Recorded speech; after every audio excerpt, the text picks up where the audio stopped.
അല്ലാഹുവിന്റെ പ്രവാചകൻ സല്ലല്ലാഹു അലൈഹി വസല്ലമ തങ്ങൾ മുത്തുനബിയുടെ കൂട്ടുകാരായി നാളെ പടച്ച റബ്ബിന്റെ അനുഗ്രഹങ്ങൾ കൊണ്ട് നിറച്ച സ്വർഗമുണ്ടല്ലോ, ആ സ്വർഗത്തിൽ അല്ലാഹുവിന്റെ പ്രവാചകന്റെ കൂട്ടുകാരാകാൻ നിങ്ങൾക്ക് ആഗ്രഹമുണ്ടോ? അതിനുള്ള വഴികൾ എന്താണ്, ചെയ്യേണ്ടത് എന്താണ്, അത് പ്രവാചകൻ തന്നെ പറഞ്ഞു തരുന്നുണ്ട്. എന്റെ പ്രിയമുള്ളവരെ, മഹാനായ നബി മുഹമ്മദ് മുസ്തഫ സല്ലല്ലാഹു അലൈഹി വസല്ലമ തങ്ങള് ഒരിക്കൽ റബീഅത്ത് ഇബ്നു കഅബുൽ അസ്ലമി റളിയല്ലാഹു തആല അൻഹു ആ സ്വഹാബിയോട് ഒരിക്കൽ അല്ലാഹുവിന്റെ പ്രവാചകൻ എവിടെന്ന് ചോദിച്ചു, നിനക്ക് എന്താണ് വേണ്ടത്, എന്ത് വേണമെങ്കിലും നീ ചോദിച്ചോ, ഇന്നത്തെ ദിവസം എന്ത് ചോദിച്ചാലും നിനക്ക് ഞാൻ തരാമെന്ന് പ്രവാചകൻ എവിടെന്ന് പറയുമ്പോ ആ സ്വഹാബി അല്ലാഹുവിന്റെ പ്രവാചകനോട് മുത്തുനബിയോട് എവിടെന്ന് ചോദിച്ചതെന്തെന്നറിയുമോ? അസ്അലുക മുറാഫഖതക ഫിൽ ജന്ന. അല്ലാഹുവിന്റെ പ്രവാചകനോട് അതാ സ്വഹാബി കഅബുൽ അസ്ലമി റളിയല്ലാഹു തആല അൻഹു അവിടെന്ന് അല്ലാഹുവിന്റെ പ്രവാചകനോട് പറയുന്നു, യാ റസൂലല്ലാഹ്, അല്ലാഹുവിന്റെ നബിയേ, എനിക്ക് സ്വർഗത്തിലും അങ്ങയുടെ കൂടെ നടക്കണം നബിയേ, എനിക്ക് അങ്ങയുടെ കൂടെ സ്വർഗത്തിലേക്ക് കടന്നു വരണം, അങ്ങയുടെ കൂട്ടുകാരനാകണം. അല്ലാഹുവിന്റെ പ്രവാചകനോട് ആ സ്വഹാബി പറയുമ്പോ അല്ലാഹുവിന്റെ റസൂൽ ചോദിക്കുകയാ, അവ ഗൈറ ദാലിക, വേറെ എന്തെങ്കിലും വേണമെങ്കിൽ ചോദിക്ക്. ഈ ദുനിയാവിൽ നിനക്ക് എന്തെങ്കിലും വേണോ? നിനക്ക് പണം വേണോ? നിനക്ക് ഈ ദുനിയാവിലെ എന്തെങ്കിലും വേണമെങ്കിൽ ചോദിക്കൂ, തരാമെന്ന് പറഞ്ഞ അല്ലാഹുവിന്റെ പ്രവാചകൻ ആ സ്വഹാബിയോട് പറയുമ്പോ ആ സ്വഹാബി പറഞ്ഞു, എനിക്ക് ദുനിയാവിലെ ഒന്നും വേണ്ട, എനിക്ക് ദുനിയാവിലെ ഒന്നും വേണ്ട, എനിക്ക് സ്വർഗമാണ് വേണ്ടത്. ആ സ്വർഗത്തിൽ അങ്ങയുടെ കൂട്ടുകാരനാകാനുള്ള ഭാഗ്യമാണ് വേണ്ടത്. അല്ലാഹുവിന്റെ പ്രവാചകൻ സല്ലല്ലാഹു അലൈഹി വസല്ലമ തങ്ങളോട് ആ സ്വഹാബി എവിടെന്ന് പറയുമ്പോ പ്രവാചകൻ പറഞ്ഞു കൊടുത്ത ഒന്നാമത്തെ വഴി എന്തെന്നറിയുമോ? അല്ലാഹുവിന്റെ പ്രവാചകന്റെ കൂട്ടുകാരായി നാളെ പടച്ച റബ്ബിന്റെ അനുഗ്രഹങ്ങൾ കൊണ്ട് നിറച്ച സ്വർഗമുണ്ടല്ലോ, പാലരുവികളും തേനരുവികളും എടുക്കുന്ന പടച്ച റബ്ബിന്റെ സ്വർഗത്തിന്റെ നടുവിലൂടെ മുത്തുനബിയുടെ കയ്യിൽ പിടിച്ചുകൊണ്ട് നടക്കാൻ ആഗ്രഹമുണ്ടോ? അല്ലാഹുവിന്റെ പ്രവാചകൻ എവിടെന്ന് ഒന്നാമതായി പറഞ്ഞു കൊടുക്കുകയാണ്. ഒന്നാമതായിട്ട് അല്ലാഹുവിന്റെ പ്രവാചകൻ എവിടെന്ന് പറഞ്ഞു കൊടുക്കുകയാ, ഫഅനി അലാ നഫ്സിക ബികസ്റത്തി സുജൂദ്. അല്ലാഹുവിന്റെ പ്രവാചകന്റെ കൂടെ സ്വർഗത്തിൽ ഒരുമിച്ച് കൂടാറ് പ്രവാചകൻ പറഞ്ഞു തരുന്ന ഒന്നാമത്തെ വഴി എന്തെന്നറിയുമോ? അല്ലാഹുവിന്റെ റസൂൽ പറഞ്ഞു, സ്വഹാബാ, നിങ്ങൾ സുജൂദുകൾ അധികരിപ്പിക്കണേ സഹാബാ. നാളെ പ്രവാചകന്റെ കൂടെ സ്വർഗത്തിൽ കൂട്ടുകാരനാകാൻ നിനക്ക് കൊതിയുണ്ടെങ്കിലോ പ്രവാചകൻ എവിടെന്ന് ഒന്നാമതായി പറഞ്ഞു കൊടുത്ത കാര്യം എന്തെന്നറിയുമോ? അവിടെന്ന് സുജൂദ് അധികരിപ്പിക്കാരാ. എന്റെ പ്രിയമുള്ളവരെ, 5 നേരത്തെ നമസ്കാരമുണ്ടല്ലോ, അല്ലാഹുവിന്റെ പള്ളിയുടെ മിനാരത്തിൽ നിന്ന് ഹയ്യ അലൽ സ്വലാഹ്, ഹയ്യ അലൽ ഫലാഹ്, അല്ലാഹുവിന്റെ പള്ളിയുടെ മിനാരത്തിൽ നിന്ന് ഓരോ ദിവസം 5 നേരം ബാങ്ക് വിളിക്കുന്ന ശബ്ദം കേൾക്കുന്നവരാ. എന്റെ പ്രിയമുള്ളവരെ, ആ വിളിക്ക് നിങ്ങൾ ഉത്തരം നൽകിയ നിങ്ങൾ നമസ്കരിക്കുന്നവരാണെങ്കിൽ എന്റെ കൂടെ സ്വർഗത്തിൽ നിങ്ങൾക്ക് ഒരുമിക്കാൻ കഴിയുമെന്ന് നബി മുഹമ്മദ് മുസ്തഫ സല്ലല്ലാഹു അലൈഹി വസല്ലമ തങ്ങൾ പറയുമ്പോൾ എന്റെ പ്രിയമുള്ളവരെ, നമസ്കാരമുണ്ടല്ലോ, അത് മുത്തുനബിയുടെ കയ്യിലേക്ക് അല്ലാഹു നേരിട്ട് കൊടുത്ത ഒരു സമ്മാനമാണ്. നിസ്കാരം അല്ലാഹു നേരിട്ട് കൊടുത്ത സമ്മാനമാ. പടച്ച റബ്ബ് തന്റെ മുന്നിലേക്ക് വിളിച്ചിട്ട് ഇസ്രാഇന്റെയും മിഅ്റാജിന്റെയും രാത്രിയുണ്ടല്ലോ, അല്ലാഹുവിന്റെ പ്രവാചകനെ നേരിട്ട് വിളിച്ചു അല്ലാഹുവിന്റെ മുന്നിൽ കൊണ്ടുപോയിട്ട് അല്ലാഹു സമ്മാനമായിട്ട് കൊടുത്ത ഒന്നാണ് 5 വഖത്ത് നമസ്കാരം. ആ നമസ്കാരത്തിന്റെ മഹത്വം നമുക്കറിയണമെങ്കിൽ മഹാനായ നബി മുഹമ്മദ് മുസ്തഫ സ്വല്ലല്ലാഹു അലൈഹി വസല്ലമ തങ്ങള് സക്കറാത്തിന്റെ അവസ്ഥയിൽ മരണത്തോട് മല്ലടിച്ചുകൊണ്ട് അവസാനം റൂഹ് പിടിച്ച അവസാന സമയമുണ്ടല്ലോ, ആ സമയത്തും അല്ലാഹുവിന്റെ പ്രവാചകൻ ഉണർത്തിയതെന്ത്? നമസ്കാരത്തെ കുറിച്ചാണ്. നിങ്ങളുടെ നിസ്കാരം ഉപേക്ഷിക്കരുത്, നിങ്ങളുടെ നിസ്കാരം ഉപേക്ഷിക്കരുത്. ആ മരണത്തിന്റെ സമയത്ത് പോലും അല്ലാഹുവിന്റെ പ്രവാചകർ നമസ്കാരത്തെ കുറിച്ചാണ് ഓർമ്മപ്പെടുത്തിയതെങ്കിലോ എന്റെ പ്രിയമുള്ളവരെ, ആ നമസ്കാരത്തിന്റെ മഹത്വം മനസ്സിലാക്കാൻ അത് മതി. പക്ഷേ എന്ന് നമ്മളിൽ പലരുമുണ്ടല്ലോ, പടച്ചവനെ നമ്മളാ നമസ്കാരത്തിന്റെ വിഷയത്തിൽ പലരും അലംഭാവം കാണിക്കുമ്പോ മഹാനായ സയ്യിദുനാ ഉമർ ഇബ്നുൽ ഖത്താബ് റളിയല്ലാഹു തആല അൻഹു ഉമർ തങ്ങൾ പറഞ്ഞതെന്തെന്നറിയുമോ? ഏതെങ്കിലും ഒരു മനുഷ്യന്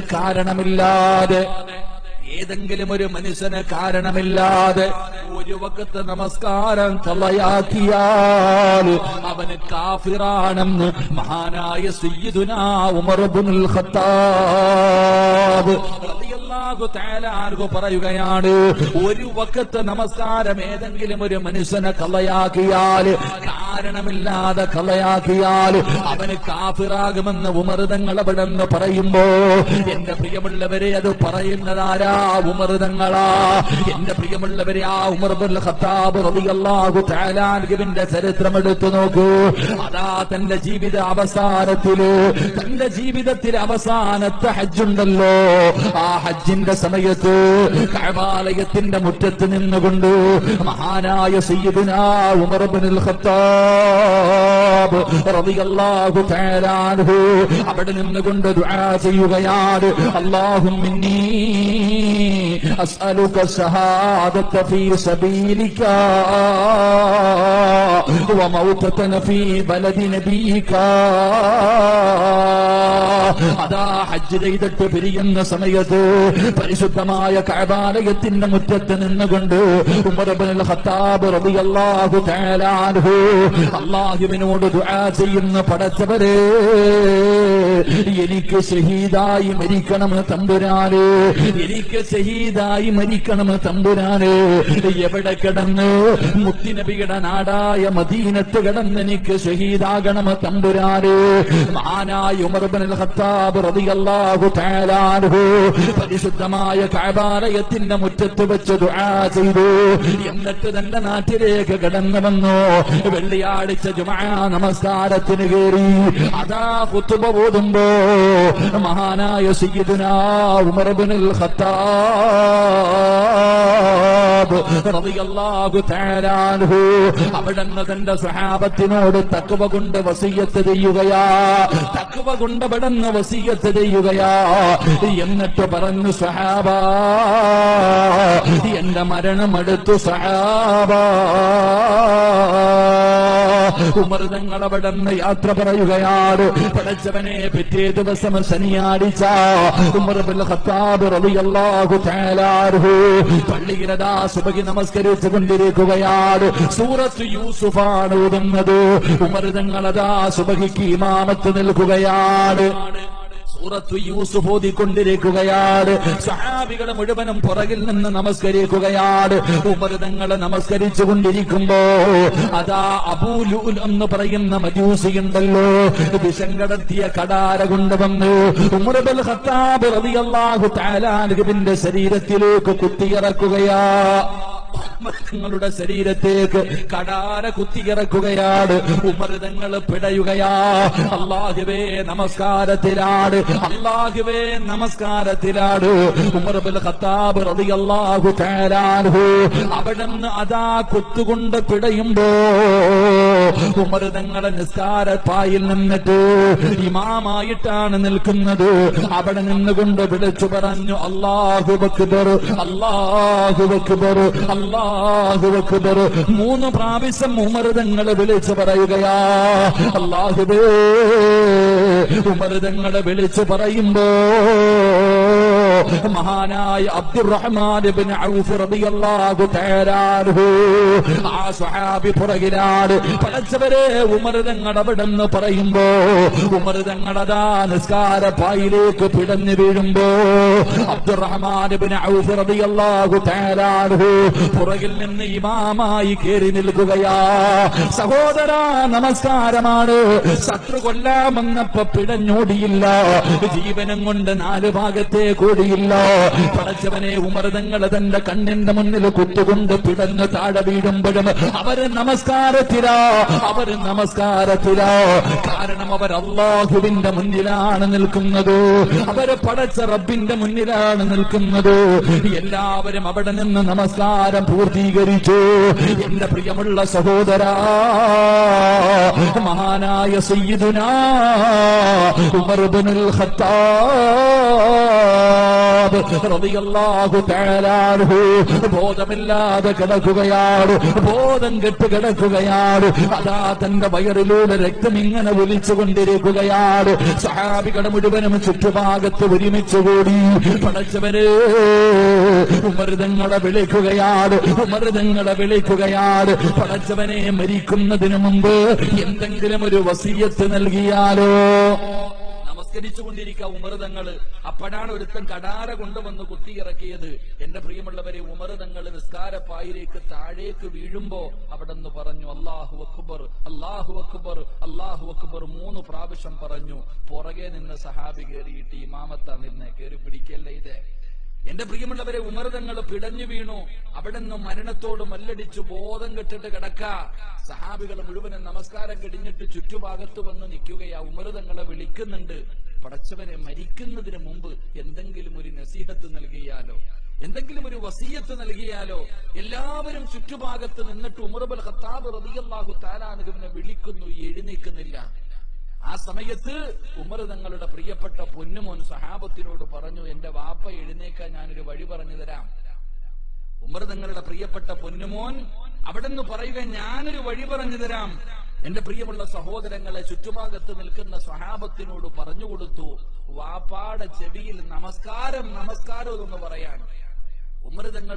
ഉമർ തങ്ങളുടെ മകൻ പറഞ്ഞുകൊടുത്തു, തന്റെ വാപ്പയുടെ ചെവിയിൽ നിസ്കാരം എന്നൊന്ന് പറയാൻ. എന്റെ പ്രിയമുള്ള സഹോദരങ്ങളെ, അവിടെ നിന്നൊരു സ്വഹാബി ഉമർ ഇബ്നുൽ ഖത്താബ് റളിയല്ലാഹു തആല അൻഹുവിന്റെ ചെവിയിൽ നമസ്കാരത്തിന്റെ സമയമായി എന്ന് പറഞ്ഞപ്പോ ഉമർ ഇബ്നുൽ ഖത്താബ് റളിയല്ലാഹു തആല അൻഹു ഞെട്ടി ഉണരുകയാ. അപ്പോഴും ചോദിച്ചു, സഹാബ നിസ്കാരം പൂർത്തീകരിച്ചോ സഹാബ? മഹാനായ സയ്യിദുനാ ഉമർ ഇബ്നുൽ ഖത്താബ് റളിയല്ലാഹു തആല അൻഹു ആ സ്വഹാബിയാണ് പറയുന്നത്, ഒരു കാരണമില്ലാതെ ഒരു മനുഷ്യൻ ഒരു വഖത്ത് നമസ്കാരം കളയാക്കിയാൽ അവൻ കാഫിറാണ്. അല്ലാഹു നമ്മളെ കാത്തുരക്ഷിക്കുമാറാകട്ടെ. എന്റെ പ്രിയമുള്ള സഹോദരങ്ങളെ, നമസ്കാരത്തിന്റെ മഹത്വം മഹാനായ നബിയുനാ റസൂലുള്ളാഹി സ്വല്ലല്ലാഹു അലൈഹി വസല്ലമ തങ്ങൾ തന്റെ വഫാത്തിന്റെ അവസാന ഘട്ടത്തിലും പ്രവാചകൻ നിസ്കാരത്തെക്കുറിച്ച് നമ്മളോട് ഓർമ്മപ്പെടുത്തിയത്. അതുകൊണ്ട് എന്റെ പ്രിയമുള്ള സഹോദരങ്ങളെ, പരിശുദ്ധമായ റബീഉൽ അവ്വൽ മാസം, പ്രവാചകന്റെ ജന്മദിനം, അത് അനുഗ്രഹീതമായ ഈ മാസം, അൽഹംദുലില്ലാഹ് ആഘോഷമെല്ലാം ഉണ്ട്. പക്ഷേ അത് നമസ്കാരം മുടക്കിക്കൊണ്ടുള്ള ഒന്നുമാകാൻ പാടില്ല. അത് പ്രവാചകന്റെ ഈ ജന്മദിനം കൊണ്ട് അനുഗ്രഹീതമായ ഈ മാസത്തിൽ എന്റെ പ്രിയമുള്ളവരെ, നമസ്കാരത്തെ ഉപേക്ഷിച്ചുകൊണ്ടുള്ള ആഘോഷങ്ങളിലൊന്നും നമ്മൾ ഒരിക്കലും പങ്കുചേരാൻ പാടില്ല. അത് പ്രവാചകന് ഇഷ്ടപ്പെടാത്ത കാര്യമാണ്. അള്ളാഹു നമുക്ക് ഈമാൻ നൽകി അനുഗ്രഹിക്കുമാറാകട്ടെ. ഇന്ന് നിസ്കാരമൊക്കെ നമ്മുടെ ജീവിതത്തിൽ വളരെ നിസ്സാരമായിട്ട്, നിസ്കാരത്തിന് വാങ്ക് വിളിച്ചാൽ എന്തോ അലസത കാണിക്കുന്നത് പോലെ, എന്റെ പ്രിയമുള്ളവരെ, അതിനെന്തോ ഒരു മഹത്വം കുറച്ച് കാണുന്നത് പോലെ. എന്റെ പ്രിയപ്പെട്ടവരെ, നമ്മളിൽ പലരും ആ നമസ്കാരത്തിന്റെ വിഷയത്തിൽ നമ്മുടെ ആണുങ്ങളും പെണ്ണുങ്ങളും നമ്മുടെ മക്കളും നമ്മൾ അതിനകത്ത് വല്ലാത്ത അലസത കാണിക്കുമ്പോ, എന്റെ പ്രിയമുള്ളവരെ, ആ നമസ്കാരത്തിന്റെ മഹത്വം മനസ്സിലാക്കാൻ ഒരു ചരിത്രം ഞാൻ പറഞ്ഞു തരാം. അള്ളാഹു നമുക്ക് പഠിക്കാൻ ഭാഗ്യം നൽകുമാറാകട്ടെ. ഇമാം റാസി റളിയല്ലാഹു തആല അൻഹു മഹാനവറുകൾ തന്റെ തഫ്സീറിൽ ഒരു ചരിത്രം പറയുന്നുണ്ട്. നമസ്കാരത്തിന്റെ മഹത്വം നമുക്ക് മനസ്സിലാക്കാൻ എന്റെ പ്രിയമുള്ളവർ, ഈ ഒരു ചരിത്രം നമ്മുടെ ജീവിതത്തിൽ ഉപകാരപ്പെടുന്ന ചരിത്രമാ. അള്ളാഹു പഠിക്കാൻ ഭാഗ്യം നൽകുമാറാകട്ടെ. അത് അവിടുന്ന് ചരിത്രത്തിൽ കാണാം. എന്റെ പ്രിയമുള്ള സഹോദരങ്ങളെ, അതാ ഒരു പെണ്ണ് മദീനത്തുകൂടെ നടക്കുകയാണ്. ഒരു പെണ്ണ് മദീനത്തുകൂടെ മഹാനവറുകൾ അവിടെ നിന്ന് പറഞ്ഞു തരികയാണ്, കാനത്ത് ഇംറഅത്തുൻ തസീഖു ഫീ സികകിൽ മദീന. ഒരു പെണ്ണ് മദീനയിലൂടെ ഇങ്ങനെ നടക്കുകയാണ്. അല്ലാഹുവിന്റെ പ്രവാചകനെയാണ് തിരയുന്നത്. കാണുന്നവരോടൊക്കെ ആ പെണ്ണ് ചോദിക്കുകയാണ്, അല്ലാഹുവിന്റെ പ്രവാചകൻ എവിടെയാണ്? ദല്ലൂനി അലാ മുഹമ്മദ്. പ്രവാചകൻ സല്ലല്ലാഹു അലൈഹി വസല്ലമ തങ്ങൾ എവിടെയാണുള്ളത്? ഒരു പെണ്ണ് മദീനയിലൂടെ ഇങ്ങനെ തിരഞ്ഞു നടക്കുകയാണ്. കാണുന്നവരോടൊക്കെ ചോദിക്കുകയാ, അല്ലാഹുവിന്റെ പ്രവാചകൻ എവിടെ? മുത്തുനബി എനിക്കൊന്ന് കാണിച്ചു തരുമോ? അല്ലാഹുവിന്റെ പ്രവാചകനെ ഒന്ന് കാണിച്ചു തരുമോ? ഈ പെണ്ണിങ്ങനെ ചോദിച്ചുകൊണ്ട് നടക്കുകയാണ്. അവസാനമാരോ അല്ലാഹുവിന്റെ പ്രവാചകനെ കാണിച്ചു കൊടുത്തു. പ്രവാചകൻ സല്ലല്ലാഹു അലൈഹി വസല്ലമ തങ്ങളുടെ മുന്നിലേക്ക് ആ പെണ്ണ് കടന്നു വരികയാണ്. അല്ലാഹുവിന്റെ പ്രവാചകന്റെ മുന്നിലേക്ക് കടന്നു വന്നു. ആ പെണ്ണ് പറയുന്നു, യാ റസൂലല്ലാഹ്,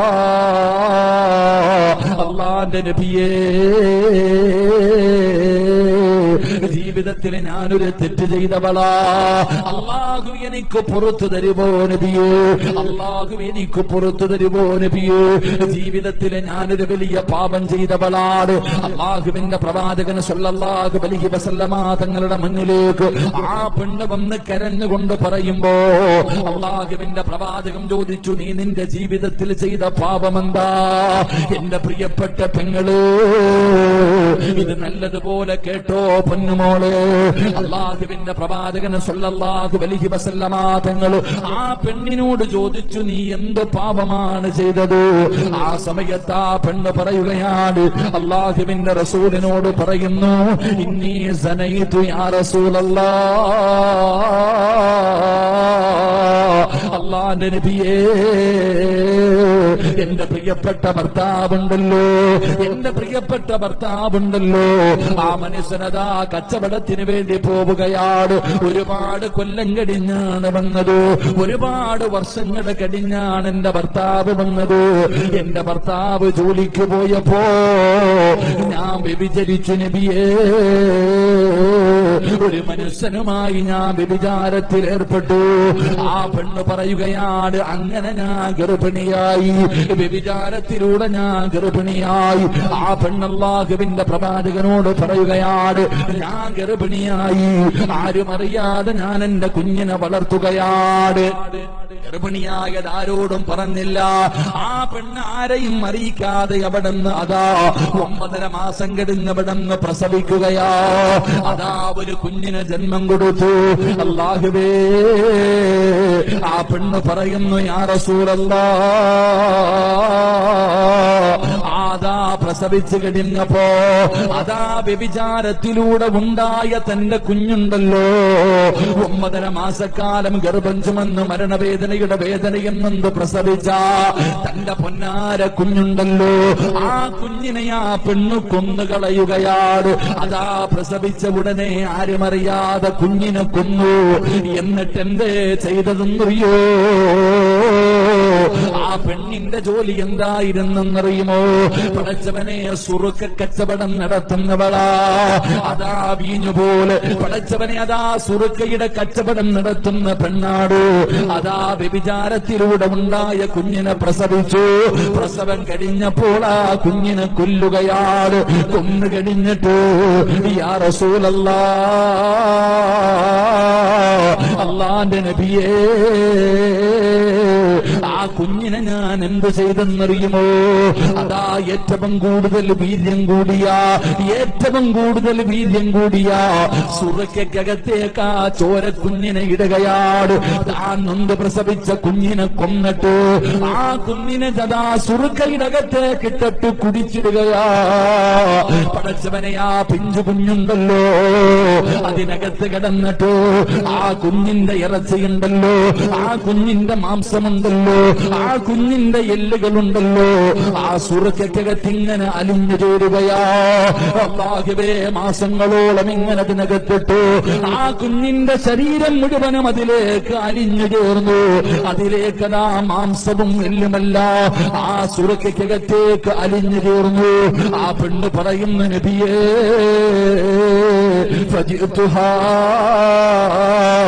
എന്റെ കുഞ്ഞിന്റെ ശരീരം മുഴുവനും സുറുക്കകത്ത് അലിഞ്ഞു ചേർന്ന് കഴിഞ്ഞപ്പോ അത് ഞാൻ ജനങ്ങൾക്ക് വിറ്റു നബിയേ. എന്റെ കുഞ്ഞിന്റെ ശരീരം അലിഞ്ഞു ചേർന്ന സുറുക്കയുണ്ടല്ലോ, അത് നാട്ടുകാർക്ക് ഞാൻ കച്ചവടം നടത്തി നബിയോ, അള്ളാഹു എനിക്ക് പുറത്തു തരുമോ?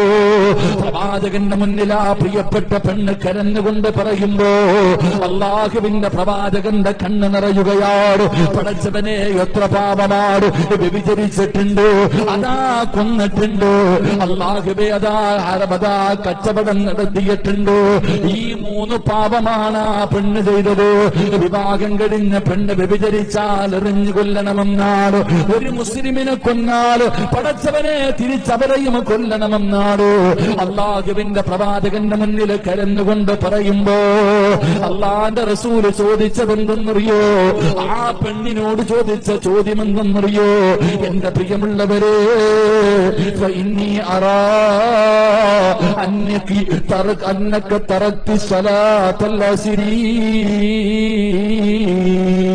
അള്ളാഹുവിന്റെ പ്രവാചകനാ പെണ്ണിനോട് ചോദിക്കുകയാ, നീ അസർ നമസ്കാരം ഉപേക്ഷിക്കുന്നവളല്ലേ?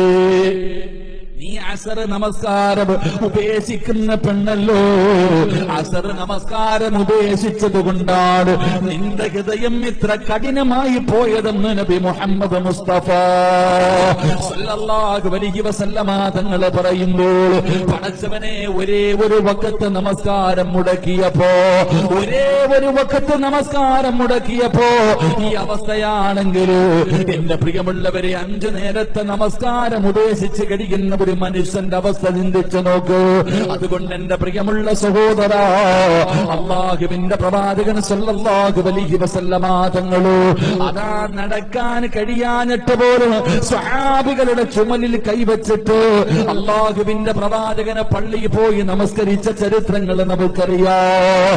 അതുകൊണ്ട് അല്ലാഹുവിന്റെ പ്രവാചകൻ ഇവിടെന്ന് പറയുകയാ, ആ സ്വഹാബിക്ക് കൊടുത്ത 1ാമത്തെ ഉപദേശം എന്തെന്നറിയോ? നാളെ സ്വർഗത്തിൽ എന്റെ കൂട്ടുകാരനാകണോ, എന്റെ കയ്യിൽ പിടിച്ച് സ്വർഗത്തിലേക്ക് കടന്നു വരണോ? പ്രവാചകൻ അവിടെന്ന് പറയുകയാ, സുജൂദുകൾ അധികരിപ്പിക്കണോ, സുജൂദുകൾ അധികരിപ്പിക്കണോ. നീ അതാ സുജൂദുകൾ അധികരിപ്പിച്ച സ്വർഗത്തിൽ നാളെ എന്റെ കൂടെ നിനക്കൊരുമിക്കാൻ കഴിയുമെന്ന് അഷ്റഫുൽ ഖൽഖ് നബി മുഹമ്മദ് മുസ്തഫ